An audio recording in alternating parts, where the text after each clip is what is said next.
इसी के पहले लेक्चर में हमने क्या किया था, रिलेशन बिटवीन मीन और आरएमएस करंट भी और ईएमएफ।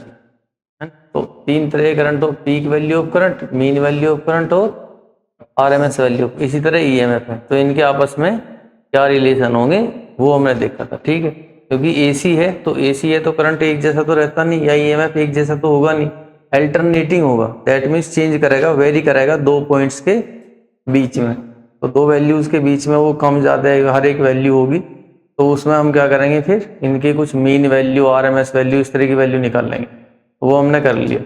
नेक्स्ट अब हमें देखना है कि किसी एसी सर्किट के अंदर ईएमएफ और वोल्टेज दो तरह की वेव्स चल रही हैं जो है ना, तो वे किससे कितने आगे पीछे हैं या सेम फेज में है, क्या होगा वैसा कुछ देखेंगे।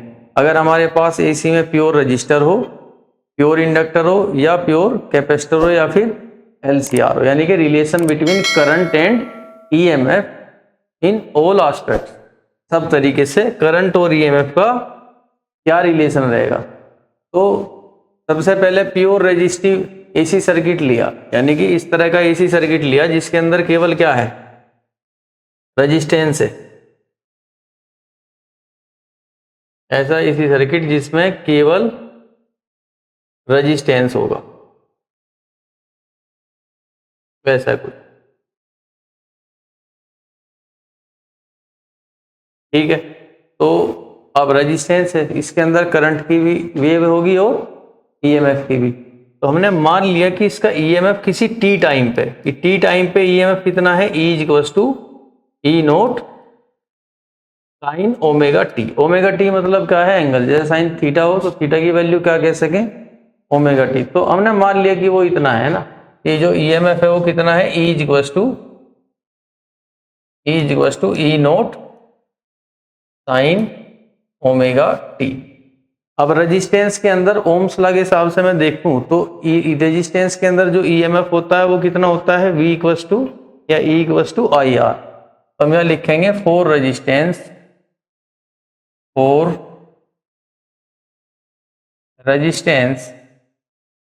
E इक्वल्स टू किसके बराबर होगा, आई आर के। तो मैं इस E की जगह क्या लिख दूं फिर, आई आर। तो मैं यहाँ पे लिखूंगा I R that is equals to E note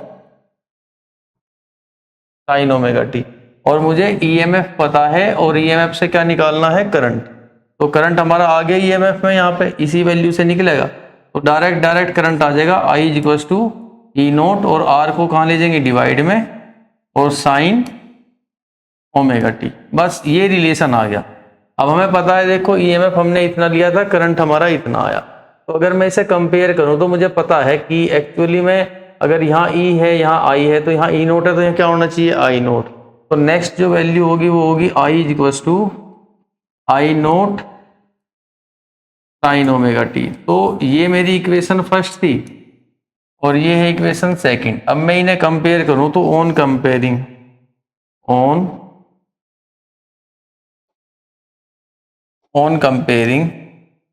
हमें क्या क्या चीजें पता चलेंगी। देखो E equals to E note sine omega T आया और I equals to I note sine omega T आया। टी टाइम पे इसका एंगल भी ओमेगा टी था, टी टाइम पे इसका एंगल भी कितना आया, ओमेगा टी आया। दैट मीन्स दोनों के एंगल क्या थे, सेम थे। ठीक है, तो यहाँ पे लिख भी सकते हैं एट टाइम टी, है ना। टी टाइम पे ये है, टी टाइम पे हमारा ईएमएफ इतना है और उसी टाइम पे करंट इतना है। तो अब कंपेयर करें तो क्या समझ आया कि जो एक तो यही कि ई नोट बाई आर क्या होगा, आई नोट के बराबर होगा। ठीक है, तो एक हमें समझ, पहला पॉइंट जो हमारा होगा कि जो आई हमारा है, आई नोट वो कितना है, ई नोट बाई आर, ये हमारा करंट आया। तो अब यहाँ पे हम लिखेंगे for AC circuit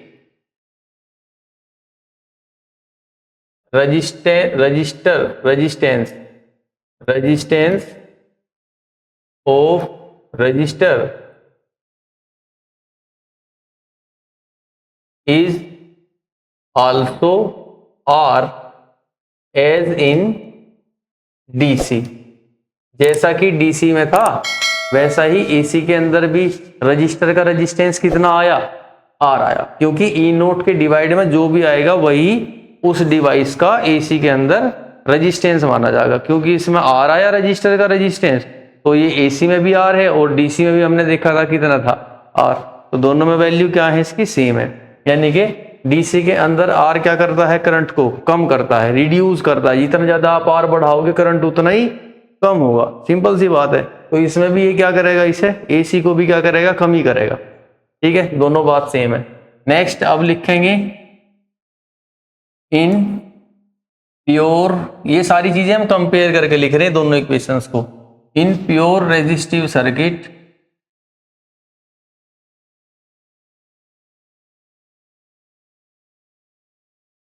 both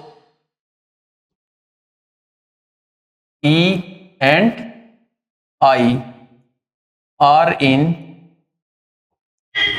same phase। दोनों के फेज क्या है, सेम। एक ही ये बात हमने समझी। नेक्स्ट अब हम बनाना है फेजर डायग्राम। फेजर डायग्राम यानी कि एंगल का डायग्राम।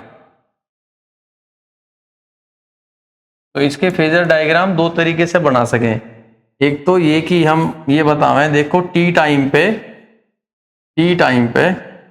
जो ईएमएफ था, टी टाइम पे जो ईएमएफ था उसका एंगल कितना था, ओमेगा टी। और उसी टी टाइम पे ही करंट का एंगल भी कितना आया, ओमेगा टी। तो करंट भी उसी फेज में, यानी कि यहीं पे ही क्या होगा, हमारा करंट भी होगा लेकिन ईएमएफ से कुछ कम होगा।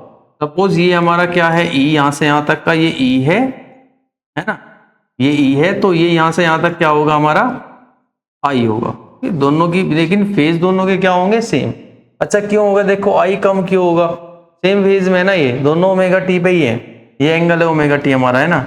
तो अब ये सेम फेज में है लेकिन करंट कम क्यों होगा, क्योंकि E equals to I R होता है, यानी कि करंट इनटू में रेजिस्टेंस।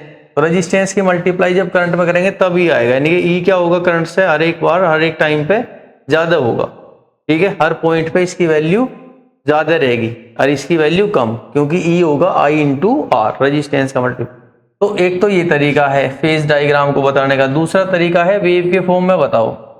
तो वेव के फॉर्म में देखो, इधर की तरफ हमारा क्या हो गया, एंगल ओमेगा टी। ठीक है, और ये हमारा इधर होगा ई या आई, ये दोनों के लिए लाइन रिप्रेजेंट करेगी, ई को भी आई को भी। जब ई का ग्राफ बना रहा हूंगा तो ई, अदरवाइज आई। तो ई का ग्राफ सपोज ऐसा आया तो वो तो आएगा ही कि ई का ग्राफ ऐसा, है ना। क्यों आएगा, क्योंकि ई जो है क्या है हमारा, E note sine omega T. तो ई का ग्राफ वही होगा जो किसका ग्राफ होगा, साइन का। तो साइन का ग्राफ ही होता है। अगर कोस में पूछता तो ग्राफ यहां से होगा ऐसे। ठीक है, तो इसका ई का ग्राफ इतना, तो ये हमारा ई का होगा। फिर आई का क्या है, मैंने क्या बताया था, ई और आई दोनों क्या है, सेम फेज में। तो जब ये जीरो है तो आई भी जीरो होगा, जब ई मैक्सिमम है तो आई भी मैक्सिमम होगा। फिर ये जीरो, ये भी जीरो, तो उसका ग्राफ भी ऐसे ही चलेगा लेकिन उसकी वैल्यू इसमें क्या रहेगी, इसे कुछ कम, है ना। तो फिर इसका मैं ग्राफ बनाऊं, अगर करंट का ग्राफ बनाऊं तो करंट का ग्राफ कुछ ऐसा बनेगा, यानी कि हर पॉइंट पर करंट की वैल्यू थोड़ी सी कम होगी। ठीक है, ये ग्राफ किसका आया, क्लियर है। तो ये हमारी कौन से हो गए, फेजर डायग्राम हो गए, ये भी और ये। क्लियर है, ये सारा समझ आ गया, प्योर रेजिस्टिव सर्किट।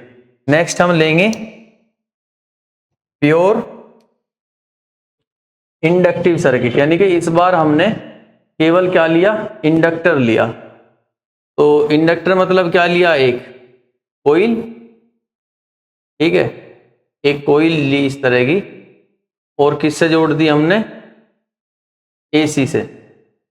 और इसमें भी क्या कंसीडर करेंगे कि हमारा ई कितना है, ई नोट साइन ओमेगा टी। हमने मान लिया कि टी टाइम पे वो कहाँ था, ओमेगा टी एंगल पे था उसका ई। और अब क्या निकालना कि उतने टाइम पे करंट कहाँ होगा, यानी कि अगर हमारी ई की इक्वेशन ये है, एट टाइम टी, अगर हमारा जो ई है ये हमारा है ई नोट साइन ओमेगा टी, तो हमारा करंट कहाँ होगा, जब हमारे पास क्या है, केवल सर्किट के अंदर केवल और केवल इंडक्टर मौजूद है तब। तो इंडक्टर में जो ईएमएफ होता है चैप्टर नंबर 6 में हमने देखा था, फैराडे का जो लॉ था उससे हमने निकाला था कि E equals to EMF induced EMF that is in a inductor और a solenoid that will be equals to minus L D I by D T. ठीक है, तो वहीं से हम इसे लेंगे, यहीं से लिखेंगे। हम यहाँ लिखेंगे as we no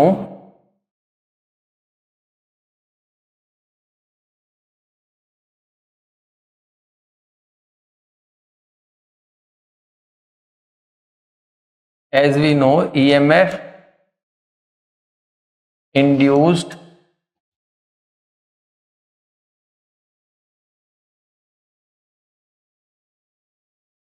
in an inductor is E is equals to minus L D I by D T. ठीक है, तो इसीलिए E की जगह क्या लिखेंगे, L D I by D T, and that will be equals to E note sine omega T. हमारा जो एम है वो बिल्कुल फिक्स है, हमें इस E की इक्वेशन को किस में ट्रांसफर करना, I में, इस हद तक कि हम उसे क्या कर सके, कंपेयर। यानी कि यहाँ साइन है तो यहाँ भी साइन हो, यहाँ ई नोट है तो यहाँ आई नोट हो, और फिर यहाँ माइनस नहीं है तो इसमें भी माइनस ना हो, कुछ वैसे। ठीक है, तो हम कंपेयर कर पाओगे। तो हमें करंट निकालना, करंट ये रहा हमारे पास डी आई। अब इसकी वैल्यू निकालनी है हमें आई की, तो ये सारी चीजें इधर ले जाओ। तो D I is equals to कितना होगा, E note sine omega T divide into D T, ये डी टी इधर और डिवाइड में। अब इंटीग्रेशन करेंगे, इंटीग्रेशन बोथ साइड, तो डी आई का इंटीग्रेशन ये हो जाएगा integration of E nought by L sine omega T D T. अब ई नोट बाई एल तो कांस्टेंट है, बाहर आ जाएंगे, ई नोट बाई एल, और यहाँ इंटीग्रेशन किसका करेंगे फिर, sine omega T D T का। तो I is equals to E nought by L. अब इसका इंटीग्रेशन कितना होगा,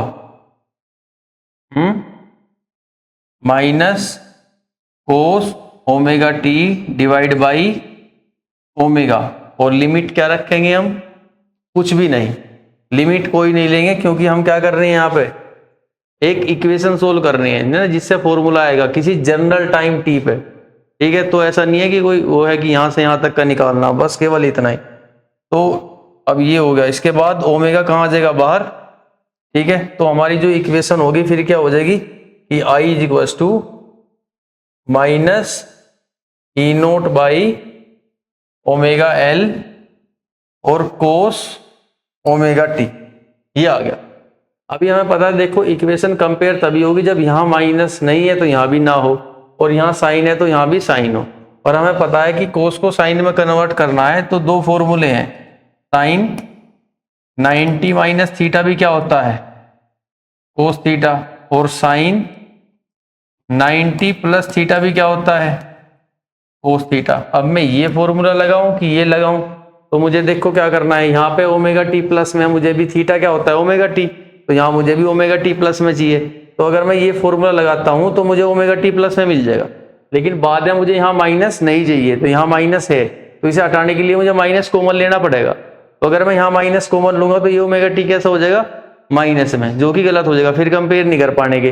तो ये लो और फिर माइनस कॉमन लेंगे तो ये ओमेगा टी कैसा हो जाएगा, प्लस का। तो 90 minus omega T, sine 90 minus omega T, that will be cos omega T, ये लेंगे। अभी देखते हैं, तो यहाँ पे हम यूज करेंगे इसे साइन में कन्वर्ट करने के लिए कि minus E nought by omega L, और मैं इसे लिखूंगा sine pi by 2 minus omega T. अब देखो ये ओमेगा टी यहाँ पे हमारा प्लस में था, तो यहाँ मैं माइनस कॉमन लूँ ना तो ये प्लस में आ जाएगा, और फिर माइनस माइनस प्लस हो जाएंगे, तो minus E nought by omega L sign, अब इसमें माइनस कॉमन ले लिया तो क्या बचा, ओमेगा टी माइनस का है प्लस का हो गया, ये प्लस है तो ये माइनस हो गया।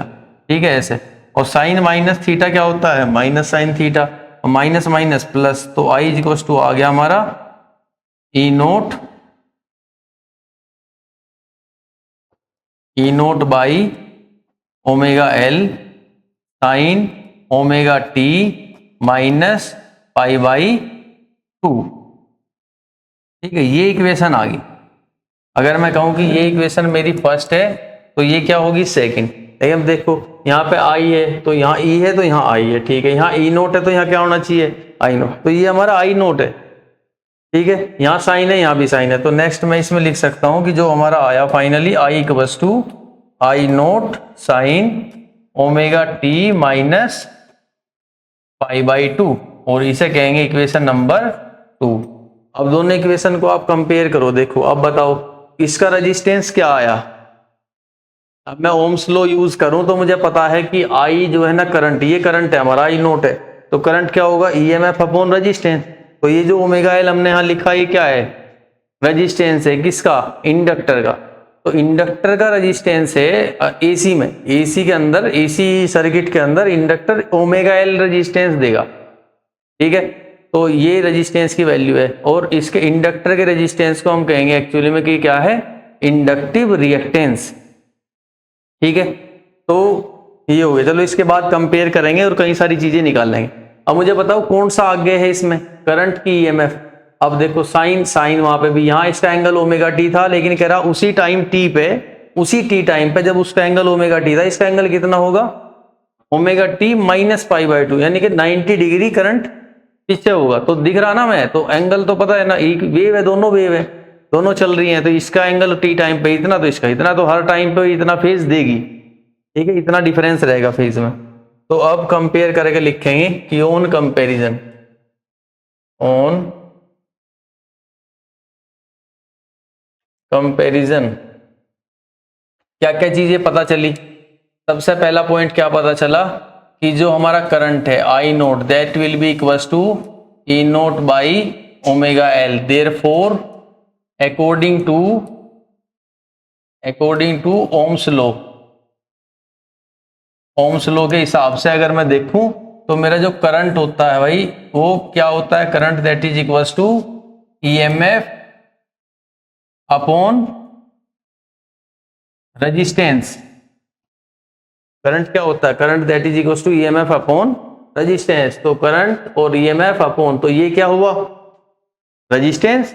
भाई अगर ओम्स लॉ ये कहता है कि करंट बराबर है ईएमएफ अपॉन रेजिस्टेंस, तो इसका रेजिस्टेंस क्या है इंडक्टर का ओमेगा एल है। ठीक, हम यहां लिखेंगे सो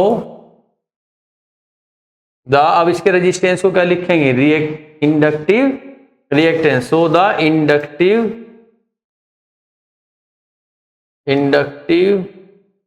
रिएक्टेंस। अब इंडक्टिव रिएक्टेंस को क्या कहते हैं, इसका सिंबल होता है X L, inductive reactance that is equals to omega. ये हमने यहां से एक्सट्रैक्ट किया, ये पहली वैल्यू हमने निकाल ली कंपैरिजन करके कि जो इसका रेजिस्टेंस है वो ओमेगा एल होगा। ठीक है, चलो अब इसमें कुछ डीप चीजें देखें।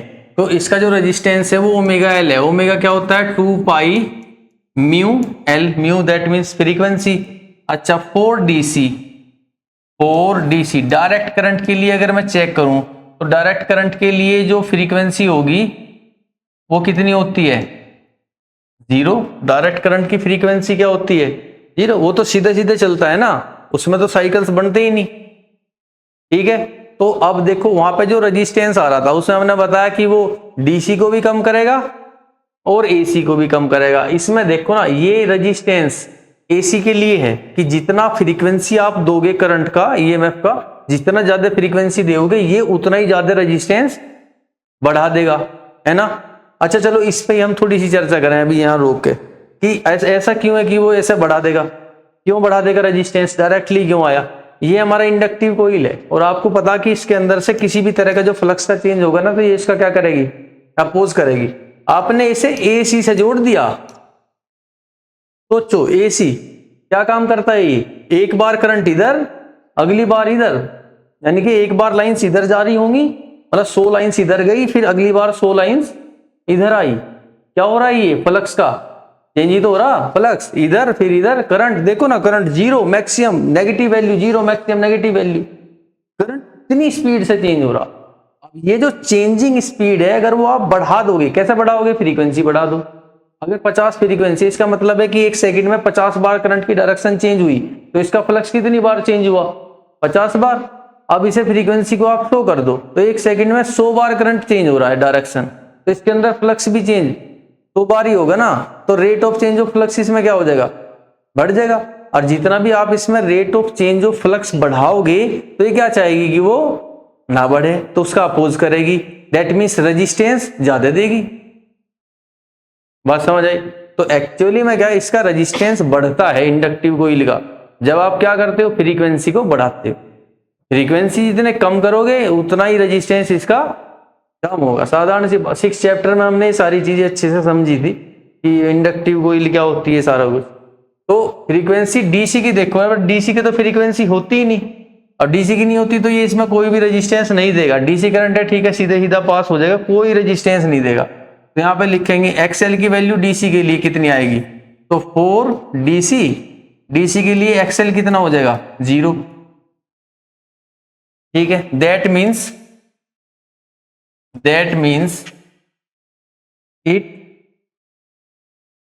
it does not provide any resistance to DC। अब DC को किसी प्रकार का भी रेजिस्टेंस नहीं देती, इसके अंदर से DC करंट आराम से पार हो जाएगा। हाँ, AC को रेजिस्टेंस देगी, उसे पार कराना मुश्किल होगा अगर उसका फ्रीक्वेंसी जितना ज्यादा रहता रहेगा, है ना। जितना ज्यादा आप फ्रीक्वेंसी रखते रहोगे, इसके रेजिस्टेंस की वैल्यू उतनी बढ़ती रहेगी, क्योंकि डायरेक्टली प्रोपोर्शनल है फ्रीक्वेंसी के। XL directly proportional to mu, है ना, सीधे सीधे आ रहा है। बात समझ आई? तो ये हमारा पहला पॉइंट इसका हो गया। दूसरा पॉइंट हम देखें आगे पीछे कौन है, तो कौन लीड कर रहा है? ईएमएफ। तो अब यहां लिखेंगे EMF is leading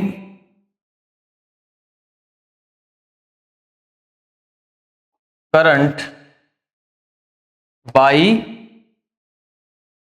A phase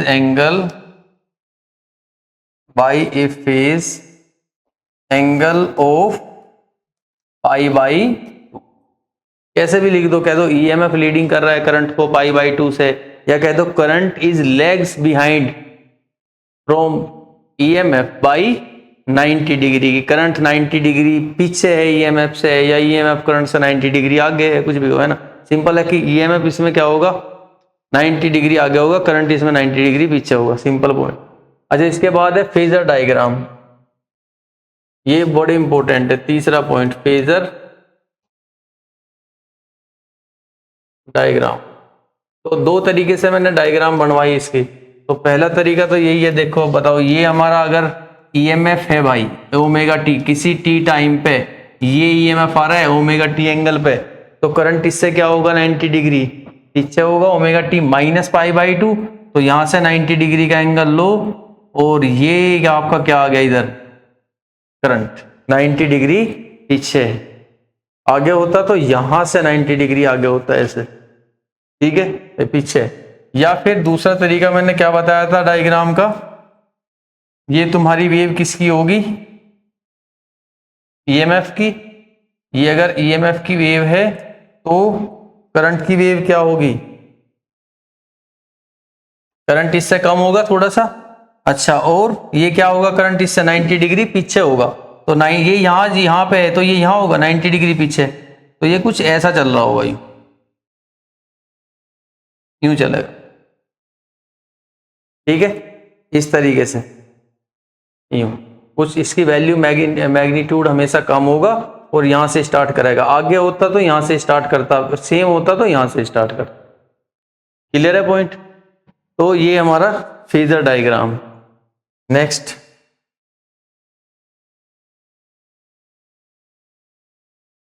pure capacitive AC circuit. अगर हमारे पास क्या हो, एसी सर्किट हो जिसमें केवल क्या लगा हो, कैपेसिटर, और सेम प्रोसीजर है, हमें पता है क्या करना, सारे चेन डेरिवेशन ही है। तो यहाँ पे हम एक कैपेसिटर लेंगे एसी में, और इसे एक एसी सोर्स के साथ जोड़ देंगे, जिसका एक्चुअली में ईएमएफ ये सप्लाई कर रहा होगा टी टाइम पे, ई नोट साइन ओमेगा टी, ठीक है। ये हमारा कैपेसिटर है जिसका कैपेसिटेंस कितना होगा C। क्लियर है पॉइंट। चलो देखते हैं कि एट टाइम t है, एट टाइम t जो EMF है E कितना होगा हमारा, E naught sine omega t। ये और ये हमारी इक्वेशन फर्स्ट है। ठीक, अब बताओ क्या होगा। चलो EMF बताओ कैपेसिटर का। The EMF in capacitor is कितना है, E इक्वल्स टू क्या होता है, Q अपॉन C। भाई कैपेसिटर के केस में हमने एक फॉर्मूला देखा था, C equals to Q by V। तो V को E कहो, EMF एक ही बात है, तो E equals to Q by C। बस वहीं से लेंगे, E equals to Q by C। अब ये वैल्यू EMF की है जो हमें यहाँ रखनी है। ठीक, नाउ E की जगह क्या रखोगे, Q by C that is equals to E naught sine omega t। Clear है। मुझे क्या निकालना, करंट। मेरे पास करंट है कहीं पे, यहाँ पे नहीं है, मेरे पास तो चार्ज है, तो मैं चार्ज से करंट कैसे निकाल लूं, हाँ करंट से कैसे निकाल लूं चार्ज, हाँ चार्ज से करंट, हाँ कैसे निकालूं, Q इक्वल्स टू, ऐसा ना करूं, करंट को डिफरेंशिएट कर दूं टाइम से, d बाई डी टी, तो dq बाई डी टी क्या आ जाएगा, करंट। भाई है ना, यही तो है। देखो फॉर्मूला क्या था ना, वो समझो। इससे पहले वाले जो डेरिवेशन थे उसमें लगा, मैंने कहा D Q equals to I D T, याद आया। तो आई क्या होगा हमारा, D Q upon D T. मेरे पास तो क्यू है ना, मेरे पास केवल क्या है, क्यू। मुझे करंट बनाना इसका, मुझे इसका करंट बनाना, तो मैं क्या करूं, डी बाई डी टी इधर कर दूं, डिफरेंशिएट करूं टाइम से, वही D Q by D T आ गया। ठीक है, तो डिफरेंशिएट करेंगे टाइम से दोनों तरफ तो आ जाएगा। तो पहले तो Q निकाल लूं मैं यहां से, तो Q इक्वल्स टू कितना आया, ये C इधर चला गया, C E naught sine omega T. अब क्या करूं, differentiate both side with respect to time, differentiate both side with respect to time.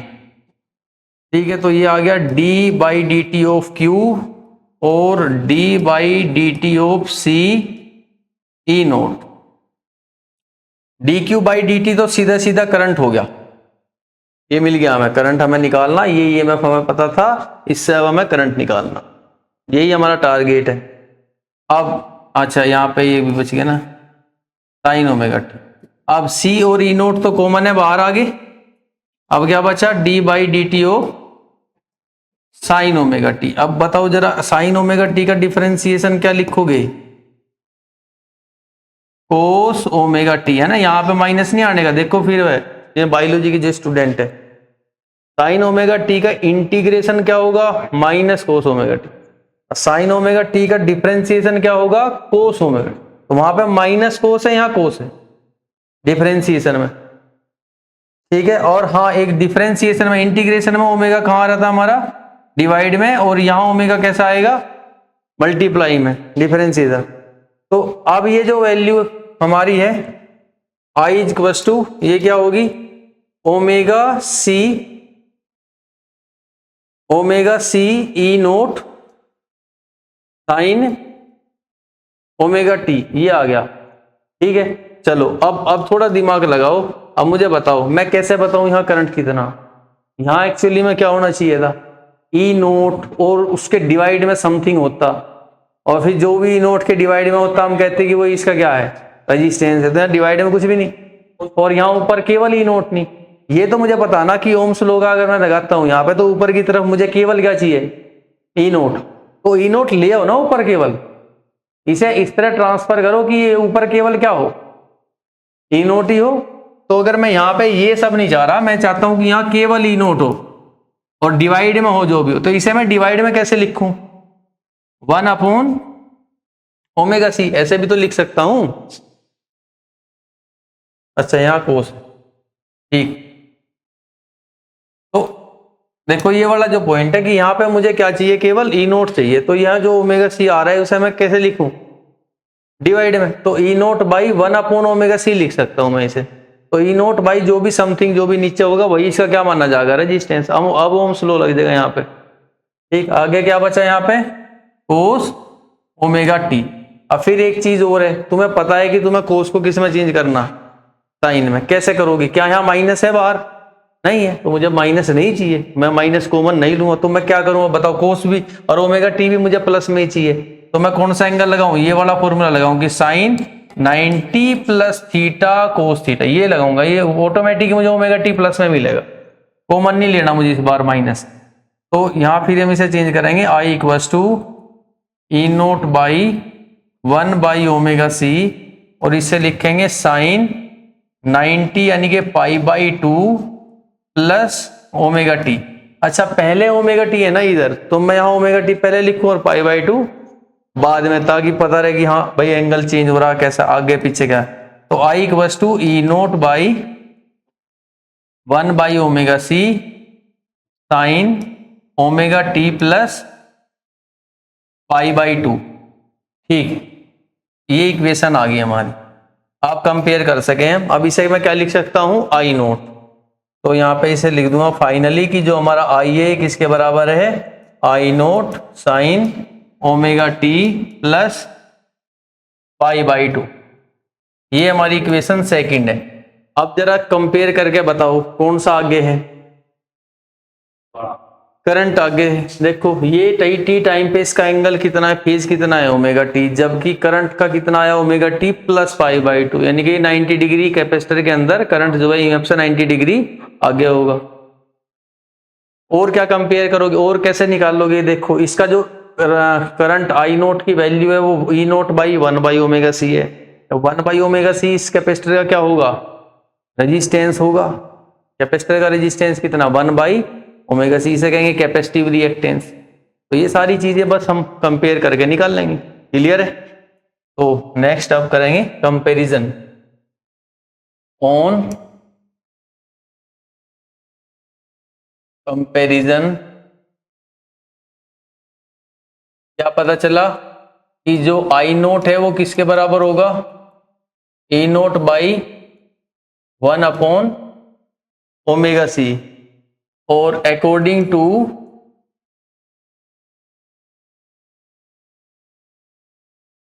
Ohms law, Ohm's law के हिसाब से जो हमारा करंट होगा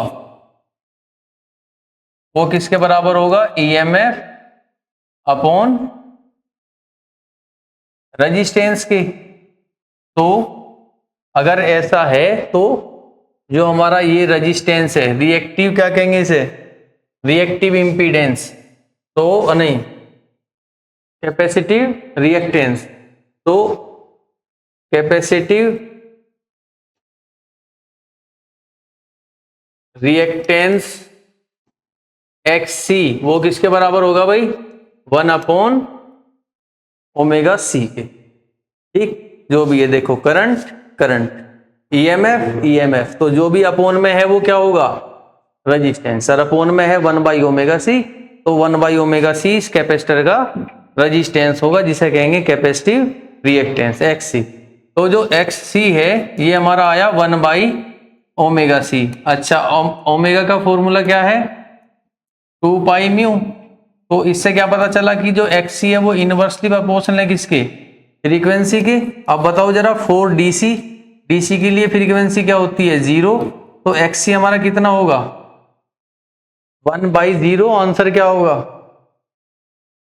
डीसी, डायरेक्टली प्रोपोर्शनल है फ्रीक्वेंसी के, तो XC कितना होगा डीसी के लिए,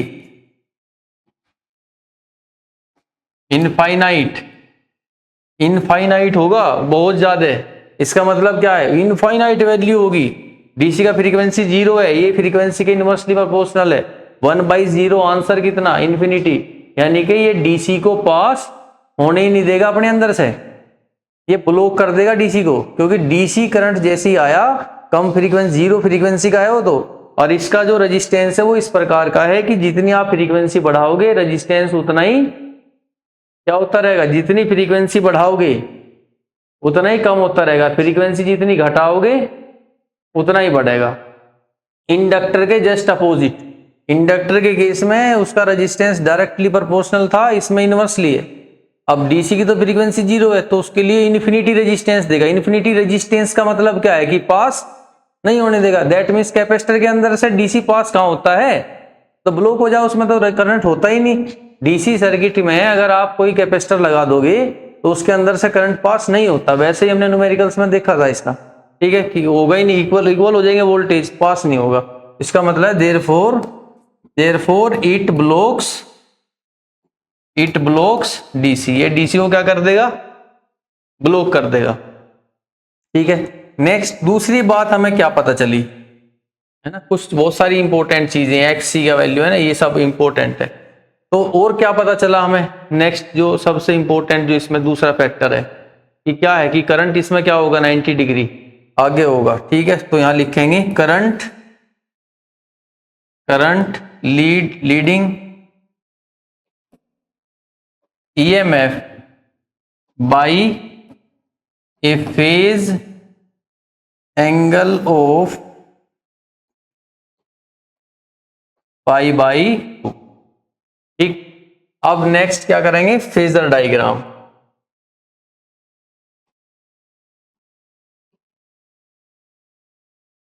फेजर डायग्राम इसका बनाओ जरा, करंट आगे है तो पहला डायग्राम में कैसे करोगे, तो ये तुम्हारा क्या है, EMF कितने एंगल पे, ओमेगा टी, तो ये करंट क्या होगा, इससे 90 डिग्री आगे होगा। 90 डिग्री आगे मतलब इधर, ये 90 डिग्री आगे, ये करंट होगा। तो एक तो ये हो गया, और दूसरा जो फेजर डायग्राम होगा,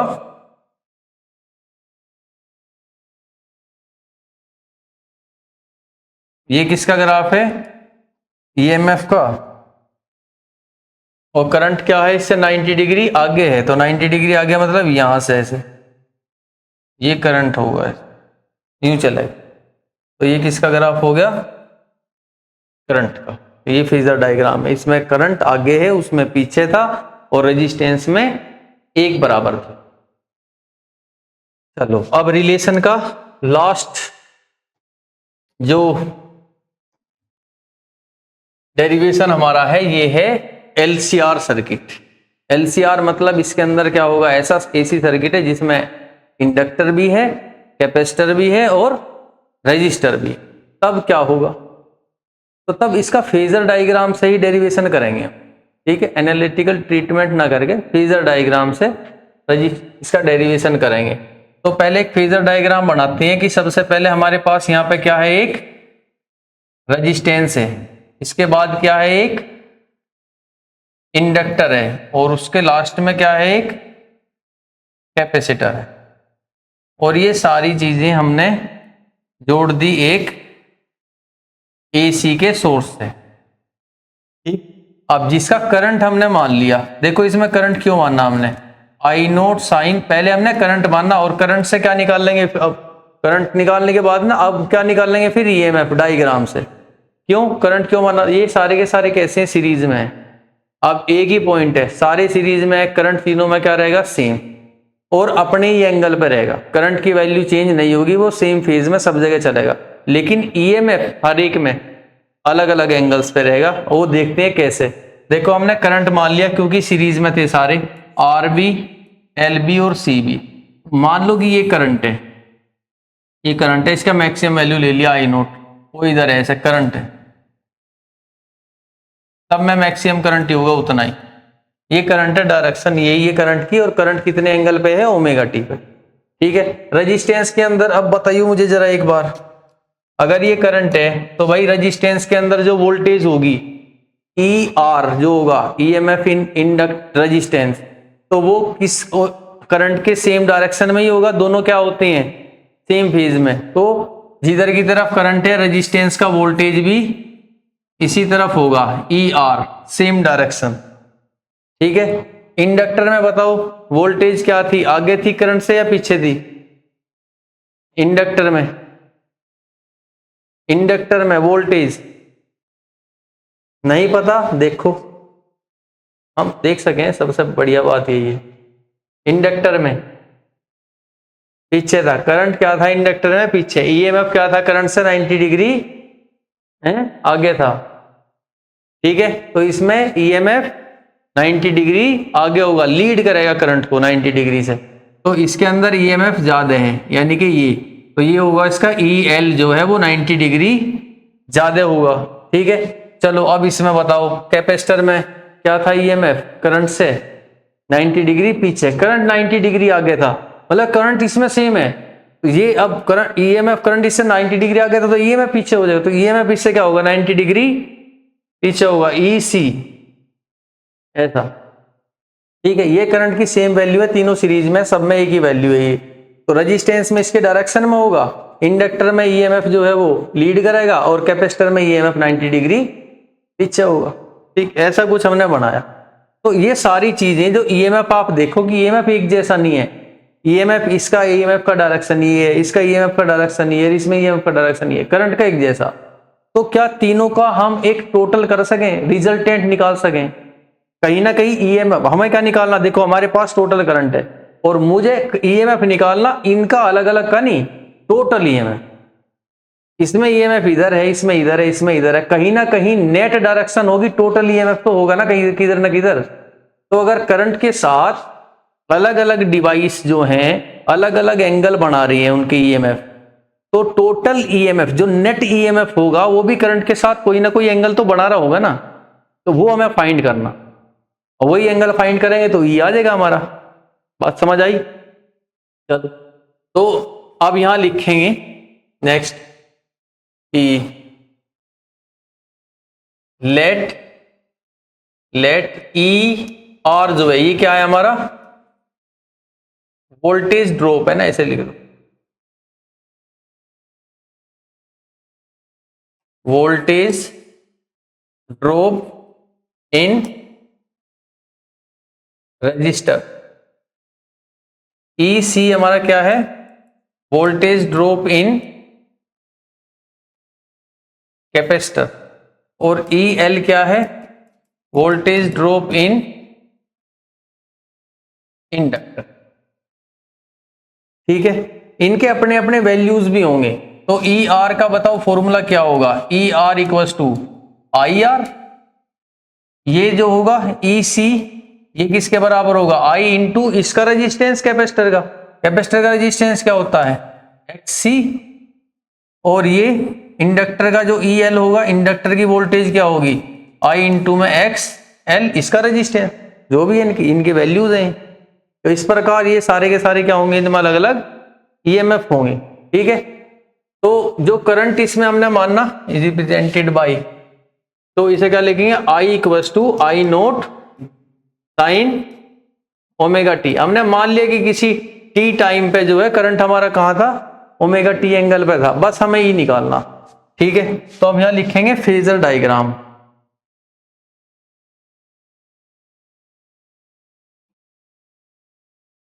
फेजर डायग्राम। तो फेजर डायग्राम इसका मैं फॉर्म करूं तो कैसा होगा, देखो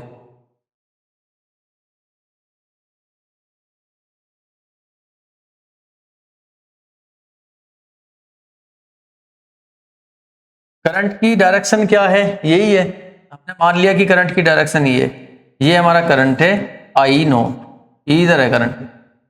ठीक है, अब जो हमारा इसका EMF होगा वो इस करंट की डायरेक्शन में होगा, तो ER हमारा किधर हो गया, इसी डायरेक्शन में हो गया।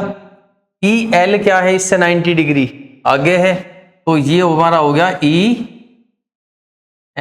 90 डिग्री आगे, और EC क्या है, इस करंट से 90 डिग्री पीछे है, तो इधर की तरफ क्या आ गया हमारा EC।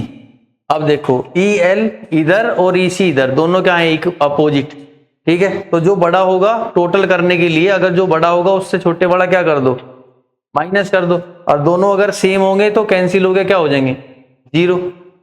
बात समझ आई? तो केवल यही बचेगी टोटल, जो भी ER होगी वही क्या होगी, टोटल EMF ऑफ सर्किट।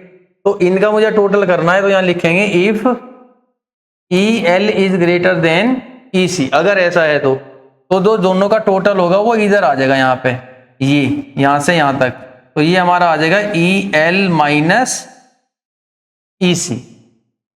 अब ये हो गया EL माइनस EC और ये हमारा है ER। तो अब इन दोनों का टोटल किधर आएगा, तो इनके कहीं ना कहीं इनके बीच में ये पॉइंट आ गया, ये ई एल माइनस ई सी का, ये ई आर का, तो टोटल किधर आया, यहां।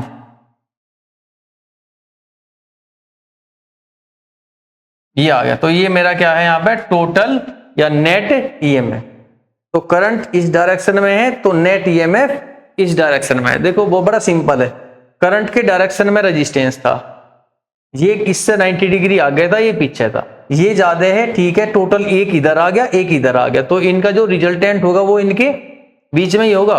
तो जो नेट जो भी टोटल होगा इनका, देखो ई एल माइनस ई सी, इन दोनों का टोटल तो ये है, और इस दोनों का टोटल का इसके साथ टोटल किया तो वो टोटल ये, तो ये क्या आ गया हमारा नेट ईएमएफ भी तो आ गया। तो नेट ईएमएफ जो है अब करंट से कितने एंगल आगे है, 5 डिग्री आगे है, और यही क्या होगा इन दोनों का फेज डिफरेंस। ठीक है, तो मैं क्या लिख सकता हूं इसमें, तो अकॉर्डिंग टू फेजर डायग्राम, देखो अब मैंने ना हमने यहाँ पे जो ईएमएफ निकाला नेट ईएमएफ, वो कौन से तरीके से निकाला, फेजर डायग्राम से निकाला। ठीक है, तो बस यही है कि फेजर डायग्राम के हिसाब से जो हमारा ई होगा वो फाइनली कितना होगा, E equals to E note sine, अब ये क्या है इससे 5 डिग्री आगे, और ओमेगा टी पे तो करंट है ही पहले ही, तो ये कितना होगा ओमेगा टी प्लस 5, ये हमारा ईएमएफ होगा। बात समझ आई। तो इस तरीके से फेजर डायग्राम से हमने ईएमएफ निकाल लिया। अब इस ट्रायंगल को देखो जरा, इसका नाम दे देंगे यहाँ पे ओ, और ये पॉइंट को मान लो ए और इसे मान लो बी। तो from triangle O A B, ये जो फाई एंगल है ये फेज डिफरेंस है करंट और ईएमएफ का, जो फेजर डायग्राम से हमारा आया। ठीक है, और इस ट्रायंगल को हम, ये जो ट्रायंगल हमारा है बहुत इंपॉर्टेंट है, इसकी जो ये वाली साइड है ये कितनी है, ई एल माइनस ई सी, ये साइड कितनी है ई आर, और ये साइड कितनी है ई, टोटल ईएमएफ। ठीक है, और इसी को हम कहते हैं इंपीडेंस ट्रायंगल, इसे मैं अलग निकाल लेता हूं। ठीक है, अब इसमें से समझेंगे। तो फ्रॉम ट्रायंगल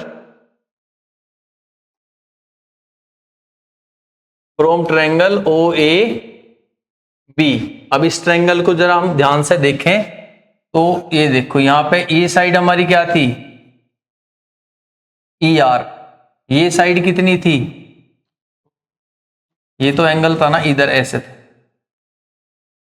ये साइड कितनी थी ई एल माइनस ई सी, और ये हमारा कितना था ई। बात समझ आई। तो और ये एंगल कितना था हमारा 5। ठीक, तो अब ये पॉइंट हो गया ओ ए और बी। तो मैं इनके वैल्यूज अगर लिखूं ई इक्वल्स टू, इसे क्या लिखूंगा आई जेड।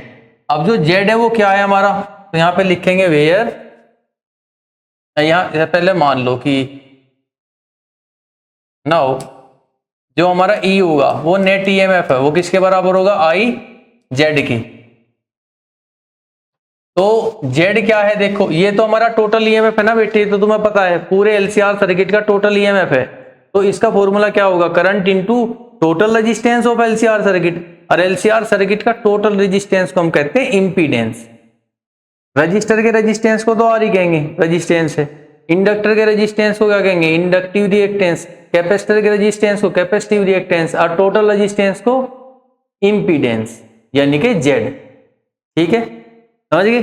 तो ये जेड है, यानी कि टोटल, तो ये टोटल ईएमएफ निकाल ले आप एलसीआर का, तो यहाँ पर टोटल करंट के साथ में टोटल ईएमएफ रेजिस्टेंस ही तो लोगे, और पूरे सर्किट का टोटल रेजिस्टेंस क्या होता है जेड। तो यहाँ पे लिखेंगे वेयर जेड इज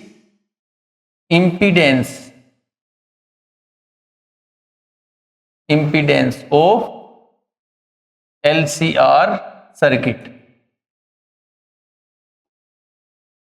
क्लियर है। तो E इक्वल्स टू क्या आया आई जेड, तो हमारा ये जो है ई आर हमारा कितना आ जाएगा आई आर, और ये जो है ई एल माइनस ई सी, ये कितना आ जाएगा। अब ई एल का वैल्यू क्या है, देखो आई एक्सएल, और माइनस ये कितना है आई एक्स सी, तो मैं क्या लिख सकता हूं इसे आई कॉमन लेके एक्सएल माइनस XC, ठीक है। तो ये हमारा इतना आ गया। तो इसमें देखो आप करंट करंट करंट सारे हम क्या कर सकें, कैंसिल। तो एक और ट्रायंगल आ जाएगा। तो from these relations, from these relations, in relation से हम एक और ट्रायंगल अगर बनावे तो हम यहाँ पे क्या लिख सकते हैं, क्या यूज करेंगे, यहाँ पे क्या यूज करेंगे, जेड। करंट इनके सारे कैंसिल हो गए। ये एंगल हो गया हमारा फाई, और इधर कितना आ गया हमारा आर, और इधर आ गया एक्सएल माइनस एक्सी। क्योंकि ये रेजिस्टेंस का ट्रायंगल है, आपको टोटल रेजिस्टेंस निकालना, आप ऐसे निकाल लोगे। कैसे निकलेगा ये, Z square equals to R, इस पाइथागोरस थ्योरम लगाओ simple, Z square equals to R square plus XL minus XC का होल स्क्वायर, ठीक है। तो वहां से तो अब हम यहाँ की देख सकते हैं from these relation O A B, तो जेड जो हमारा होगा Z square that is equals to R square plus XL minus XC का होल स्क्वायर, और यहां से जो हमारा इंपीडेंस आएगा कैलकुलेट करने के लिए वो कितना आ जाएगा, under root R square plus XL minus XC का होल स्क्वायर, ठीक है। तो ये इंपीडेंस है जो हम ऐसे निकालते हैं। इसके और भी तरीके हैं निकालने के वैसे, अब देखोगे आप उस ट्रायंगल में से डायरेक्ट भी निकाल सकते हो। तो ये जो हमारा यहाँ पे लगा दो पाइथागोरस थ्योरम, लगा दो आप यहाँ भैया पाइथागोरस थ्योरम लगाओ तो क्या आ जाएगा, E square equals to E R square plus E L minus X. यहाँ से करंट की वैल्यू क्या हो जाएगी, फिर कैंसिल आउट, तो भी यही आ जाएगा, ठीक है, सेम ही है। इसमें लगा दो Pythagoras theorem, finally current cancel करेगा तो भी ये आ जाएगा, ठीक है। तो ये हमारा इंपीडेंस आ गया, और ये करंट और ईएमएफ, ये सारी चीजें हैं, ठीक है। और इस ट्रायंगल को हम क्या बोल देंगे, ये जो ट्रायंगल है इसे कहते हैं इंपीडेंस ट्रायंगल। इंपीडेंस ट्रायंगल क्यों है, क्योंकि इंपीडेंस का ट्रायंगल है, टोटल रेजिस्टेंस का, ठीक। और ये जो एंगल यहां पे बनेगा ये क्या है, फेज एंगल, ठीक है। इसी समझ गए, इसी एंगल से ही कई सारी चीजें हैं जो हम आगे वाले डेरिवेशंस में करेंगे, क्लियर। तो ये इसका टॉपिक था। नेक्स्ट हम लेक्चर में पावर करेंगे कि इनके अलग अलग सारे सर्किट्स के क्या पावर होंगे।